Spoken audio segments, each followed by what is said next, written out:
Bismillahirrahmanirrahim. Alhamdulillahi rabbil alamin. Allahumma salli ala Muhammad wa ala ali Muhammad. Kama sallaita ala Ibrahim wa ala ali Ibrahim innaka Hamidum Majid. Amma ba'd.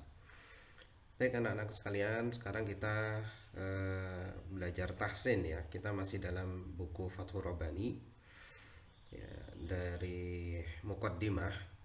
Jadi buku ini insyaallah sangat penting untuk kalian pelajari karena kalian memang akan di kader, akan di diproyeksikan. Artinya kalian dididik untuk menjadi guru gitu. Jadi kalian benar-benar harus menguasai kitab-kitab yang diajarkan sehingga nantinya pada saatnya kalian bisa mengajarkan dan memberikan manfaat kepada orang lain di bidang apapun kalian berada. Nah, kita masih membahas hadis-hadis yang berisi tentang motivasi kita ya untuk membersamai Al-Quran. Nah, hadis-hadis ini ya hendaknya kita hafal ya sehingga ketika kita sedang lemah, sedang semangatnya menurun ya, kita ingat hadis-hadis ini, insya Allah kita akan kembali termotivasi gitu, untuk membersamai Al-Quran. Karena motivasi yang paling bagus adalah pertama dari Al-Quran, kemudian yang kedua dari hadis Nabi SAW, ya baru ucapan salaf. Nah, kita sudah melajari beberapa hadis, yaitu khairukum man ta'allama al-Qur'an, al-mahiru bil Qur'an ma'as safara kiramil barwara, inna lillahi ahlina minan nas. Kemudian yuqalu li sahibil Qur'an, ya man qara'a harfan min kitabillah falahu bi hasanah. Terus kemudian yang terakhir kemarin, masalul mu'min alladhi yaqra'ul Qur'ana masalil utujah rihuha thayyib wa ta'muha thayyib.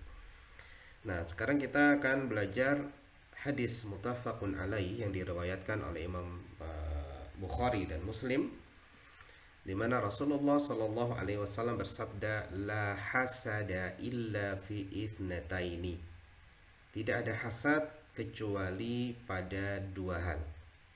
Rajulun, seorang laki-laki, atahullahul Qur'ana, yang Allah memberikan dia Al-Quran, fahuwa yaqumu bihi, kemudian dia berdiri dengan Al-Quran itu. Nah, yaqumu, qama, yaqumu di sini akan kita jelaskan ya. Di antara para ulama ada yang karena disebut yaqumu bihi, ada yang menyebutkan yang dimaksud adalah berdiri ketika sholat. Jadi ketika sholat tahajud ya, biasanya qama yaqumu itu disebut untuk sholat tahajud atau sholat pada umumnya, maka dia membaca Al-Quran.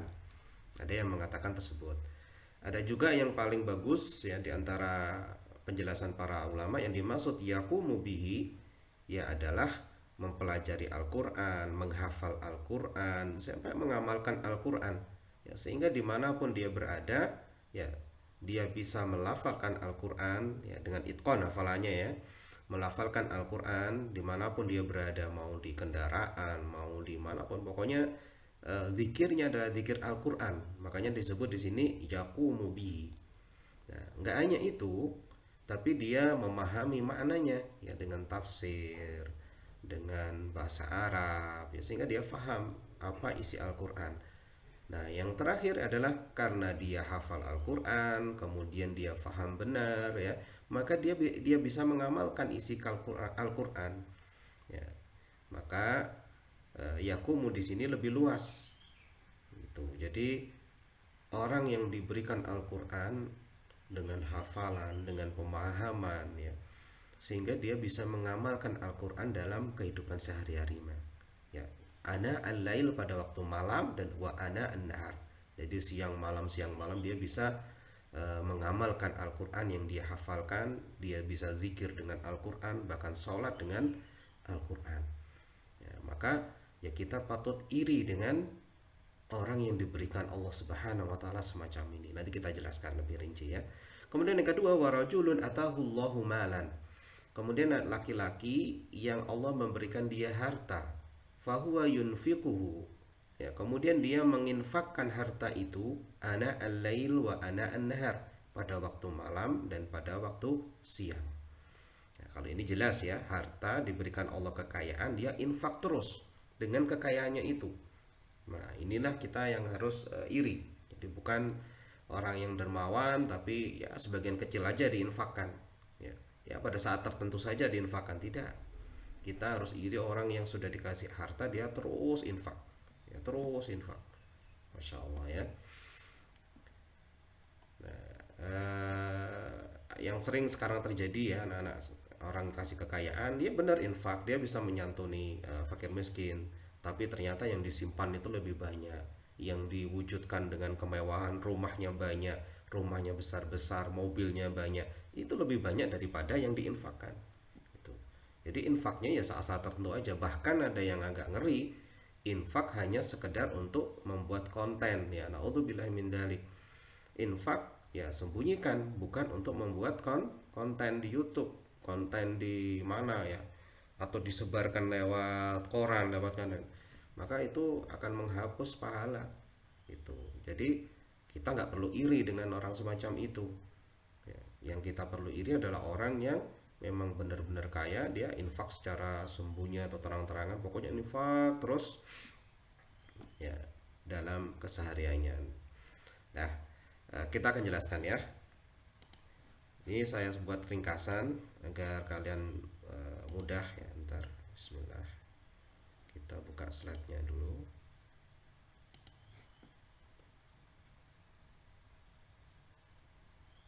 Nah, ya. Hadis boleh hasad pada dua hal. Nah, ini posisinya ya di kitab kalian Fathur Rabbani, ini saya besarkan ya. Nah, sekarang kita bahas. Di sini ada isim, ada fi'il, ada harf ya. Yang warna ini adalah pembahasan fi'il ya. Kalau ini pembahasan isim. Kita mulai dari hasada yahsudu wa yahsidu. Jadi kalau hasada ini fi'il madhi ya, fi'il mudhari'nya bisa yahsudu atau yahsidu. Artinya dengki. Jadi kalau la hasada ya artinya tidak boleh dengki. Ya, tidak boleh hasad. Kemudian di sini ada atayuti. Atahullahu al-Qur'ana. Ya. Lihat di sini ada dhammah, berarti ata itu artinya atayuti itu memberi, hu ini dia yang memberi orang ya, memberi laki-laki ini. Siapa yang memberi? Allah. Apa yang diberi? Al-Qur'an. Jadi laki-laki yang Allah memberinya Al-Qur'an. Itu ya atayuti.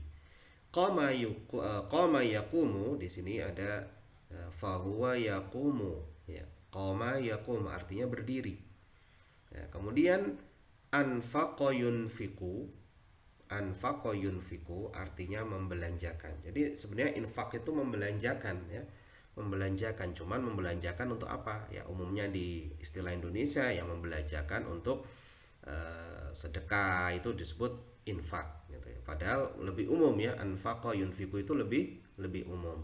Makanya disebut di sini fahuwa yunfiquhu, maksudnya bukan membelanjakan untuk boros ya, tapi fi sabilillah, untuk berada di jalan Allah, dibelanjakan semuanya untuk di jalan Allah itu. Kemudian di sini ada rojulun rijalun ya. Rojulun ini ya. Kemudian ada rojulun ini artinya laki-laki. Kalau rijal itu jamak ya, banyak laki-laki. Kemudian ada kata-kata anaa ya, di sini anaa ini artinya pada waktu. Kalau malan ya, ini rojulun atahullahu malan ini artinya apa? Uang, jamaknya amwal. Kalau malan itu satu uang, kalau amwal itu berarti banyak uang. Sekarang kita lihat harfnya ya, sebelum kita pelajari arti utuhnya ya.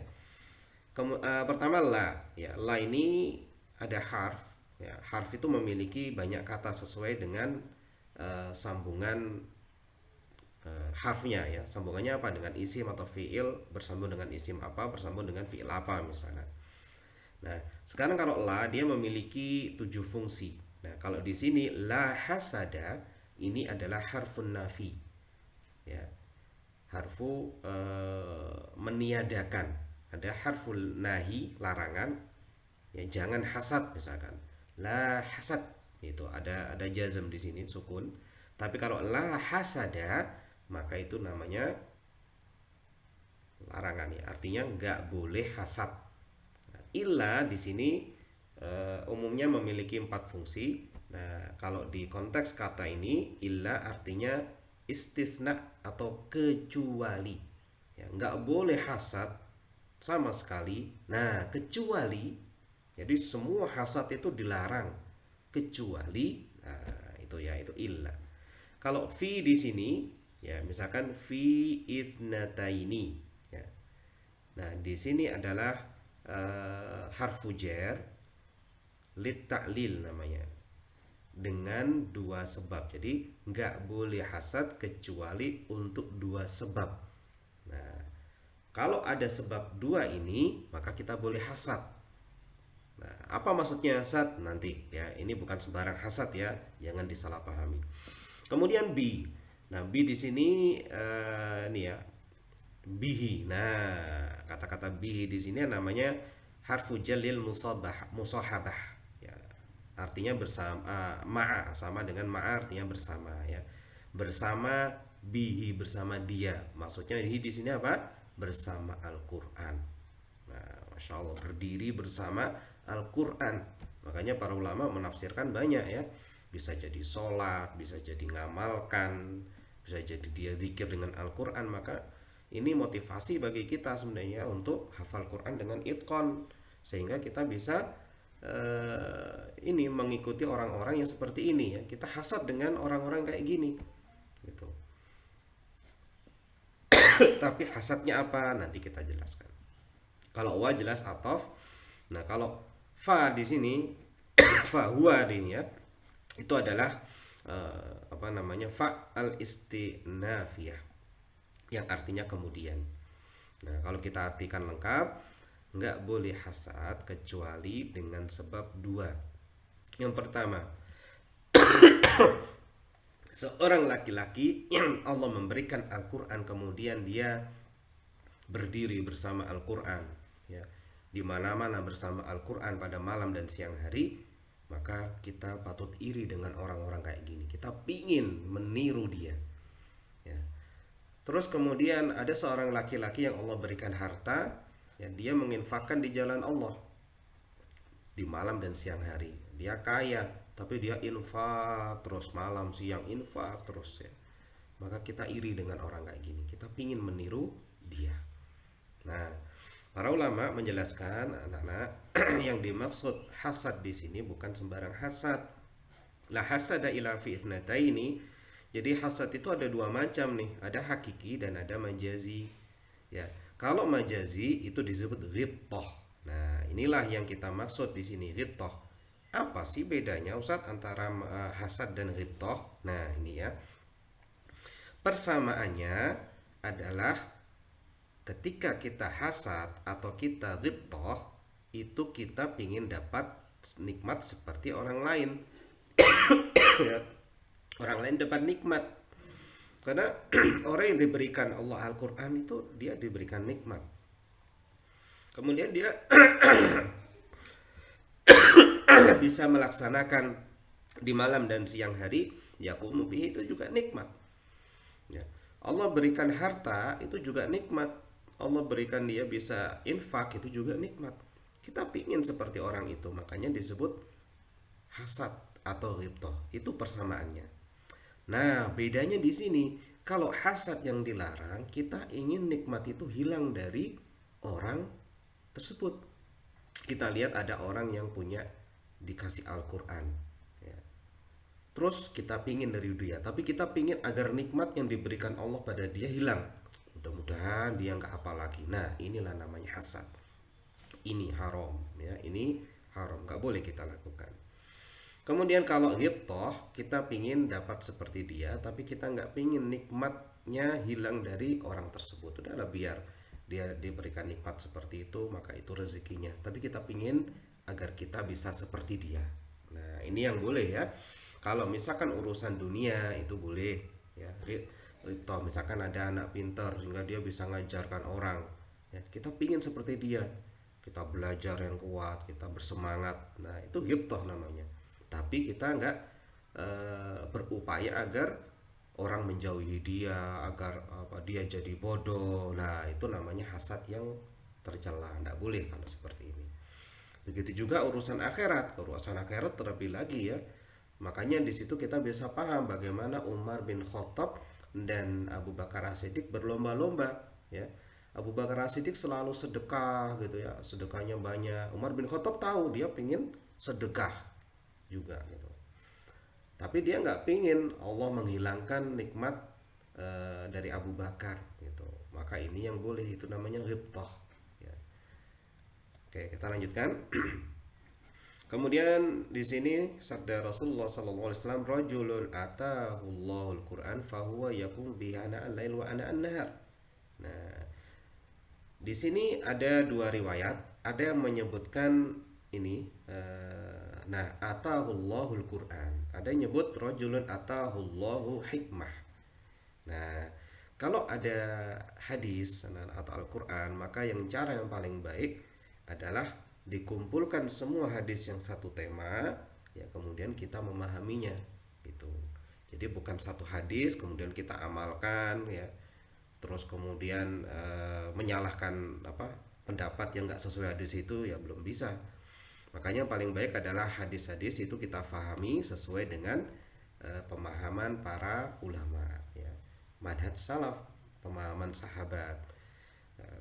Kalau misalkan kita cari dari para sahabat kita nggak menemukan, ya kita yang lebih aman yaitu para ulama. Bagaimana sih para ulama-ulama yang apa namanya kita kenal bagus, kita kenal lurus, ini memahami hadis itu. Itu. Makanya hikmah itu disebutkan oleh para ulama ini sama dengan Al-Quran. Kalau Allah memberikan dia Al-Quran, namanya memberi, ya pasti Allah memberikan hikmah. Yang dimaksud ilmu yang bermanfaat. Makanya disebut di sini yakumu bihi. Nah, para ulama ada yang menyebutkan yakumu bihi maksudnya mengamalkan. Ada yang menyebutkan membaca dalam tahajud atau di luar tahajud ya, baik itu tilawah, menghafal. Nah, makanya disebut yakumu bihi. Kemudian di ini riwayat yang berbeda lagi ini ya, ada fahuwa yaqdi biha wa yu'allimuha. Ini motivasi. Kalau di sini kan nggak ada ya. Jadi dikasih Al-Quran saja dia untuk dirinya, tapi di sini tidak. Ya, dia yaqdi biha, menghukumi dengan Al-Quran itu, dengan hikmah itu. Jadi kalau ada orang apa mengajukan pertanyaan, maka dia jelaskan dengan Al-Quran dan As-Sunnah. Masya Allah ya. Dan yu'allimuha, dan mengajarkannya. Jadi kita perlu iri dengan orang-orang dikasih ilmu yang manfaat ya, kemudian dia mengamalkan dan mengajak orang lain untuk apa? Beramal soleh. Kemudian yang harta jelas ini ya, yaitu di sini perhatikan atahullahu malan. Jadi harta itu bukan dari usaha kita sebenarnya. Kita itu hanya berusaha untuk sebab agar Allah ngasih uang kepada kita, agar ngasih rezeki kepada kita. Ya, bukan karena kita berusaha, karena kita kerja dapat uang, enggak. Tapi itu adalah sebab saja. Ya. Karena itu Allah Subhanahu wa taala apa namanya yang memberikan uang tersebut. Ya, Rasulullah menyebutkan di sini ata'allahu malan, kayak tadi Al-Qur'an juga sama. Ya, ata'allahul Qur'an. Allah yang ngasih Al-Quran, Allah yang ngasih hikmah, Allah yang ngasih ilmu. Kita hanya berupaya agar mendapatkan ilmu itu dengan sebab itu. Tapi Allah yang memberi. Makanya mintalah kepada Allah hikmah, mintalah kepada Allah hafalan Al-Quran. Kemudian yunfiquhu, membelanjakan di sini artinya bukan umum ya. Kalau cukup anfaqo yunfiqu tadi yang membelanjakan, boros pun termasuk. Tapi yang dimaksud di sini adalah berinfak untuk berada di jalan Allah. Contoh, kita berinfak di masjid, berinfak untuk pembangunan sekolah, berinfak untuk apa namanya sumur ya, dan seterusnya. Pokoknya semua yang untuk memperjuangkan agama Allah Subhanahu wa taala. Nah, ini dua hal yang kita perlu iri. Mungkin itu. Subhanakallahumma bihamdika asyhadu an la ilaha illa anta astaghfiruka wa atubu ilaik.